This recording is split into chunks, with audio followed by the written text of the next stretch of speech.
Hello guys, আমি শারমিন। আসসালামু আলাইকুম। আশা করি সকলে ভালো আছেন। আলহামদুলিল্লাহ, আমিও খুব ভালো আছি। আবার একটা নতুন ব্লগ নিয়ে চলে আসলাম আপনাদের মাঝে। ক্যাপশন দেখেই তো বুঝে গেছেন আজকে কি রান্না করব। আজকে রান্না করব পাঙ্গাস মাছের ডিম দিয়ে আলু ভাজি, মানে মিশিয়ে ভাজি করব আলু দিয়ে। এখন এই যে আমি চুলায় ভাত উঠেছে, দিকে আমি এই যে আলু ছিলিয়ে নিচ্ছি, আলু ভুচুরি করে নেব। আপনাদের কাছে শারমিনের ডেলি ব্লগ কীরকম লাগে অবশ্যই আমাকে কমেন্ট করে বলবেন। সবাই আমার চ্যানেলটাকে সাবস্ক্রাইব করবেন, লাইক করবেন, শেয়ার করবেন। সুন্দর সুন্দর আপনাদের কমেন্টে আরও আমার আগ্রহ জাগে ভিডিও দেওয়ার জন্য। সবাই আমার পাশে থাকবেন, আমিও আপনাদের পাশে থাকবো।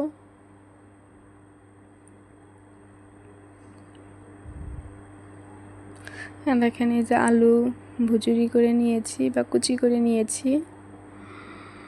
এখন ধুয়ে নেব ভালো করে।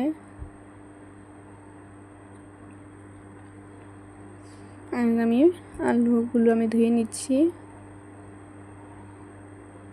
ধুয়ে নিয়ে এদিকে আমি কড়াইতে দিয়ে দিয়েছি পেঁয়াজ কুচি, কাঁচামরিচ ফালি দিয়ে আমি একটু ভাজা ভাজা করে নিয়ে এখন এর মধ্যে দিয়ে দিচ্ছি আগে যে ধুয়ে রেখেছিলাম আলু কুচি করে রেখেছিলাম, সেগুলো দিয়ে দিলাম। দিয়ে এখন এর মধ্যে দিয়ে দিচ্ছি একটু আদা রসুন বাটা, একটু মরিচের গুঁড়ো, একটু হলুদের গুঁড়ো, কারণ ডিম দেব মাছের। দিয়ে দিয়েছি ধনিয়া গুঁড়ো, স্বাদ মতো লবণ। আসলে মাছের ডিম একটু ঝাল না হলে ভালো লাগবে না।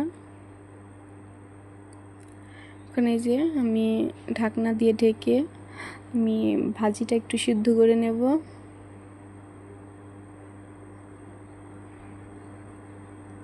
মানে আলুটা ভালো করে সিদ্ধ করে নেব, নিয়ে তার মধ্যে ডিম দিয়ে দেব। ঢাকনা দিয়ে ঢেকে ঢাকনা গুছিয়ে বেশ কয়েকবার আমি নাড়াচাড়া করে দিয়েছি।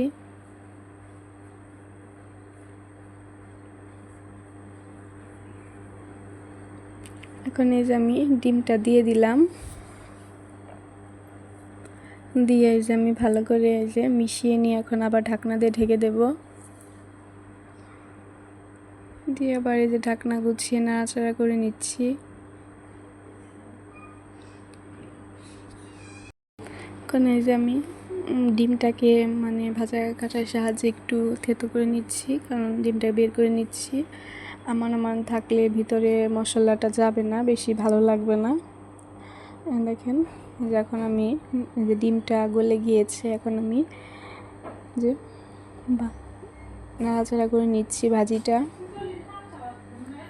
এখন এই যে আমি ভাজিটাকে ভালো করে ভেজে নেব।